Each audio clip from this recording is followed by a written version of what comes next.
6 खासदार फुटल्यानंतर उद्धव ठाकरे यांचा मोठा निर्णय शिर्डीत दाखल होऊन शिवसेना उद्धव बाळासाहेब ठाकरे पक्षाचे 6 खासदार शिंदे गटात गेल्यानंतर आता पक्षप्रमुख उद्धव ठाकरे थेट मैदानात उतरले आहेत।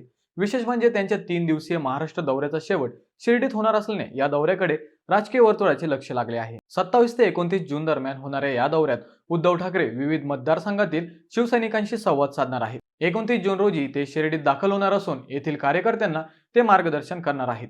लोकसभा निवडणुकीनंतर ठाकरे गटाला मोठा धक्का बसला। मशाल चिन्हांवर निवडून आलेल्या काही खासदारांनी शिंदे गटाची वाट धरल्याने संघटनेसमोर नवे आव्हान उभे राहिले आहे। याच पार्श्वभूमीवर उद्धव ठाकरे आता थेट कार्यकर्त्यांमध्ये जाऊन पक्ष संघटना मजबूत करण्यावर भर देत आहेत। जे गेले त्यांचा विचार करू नका, नव्या जोमाने कामाला लागा असा संदेश त्यांनी कार्यकर्त्यांना दिला आहे।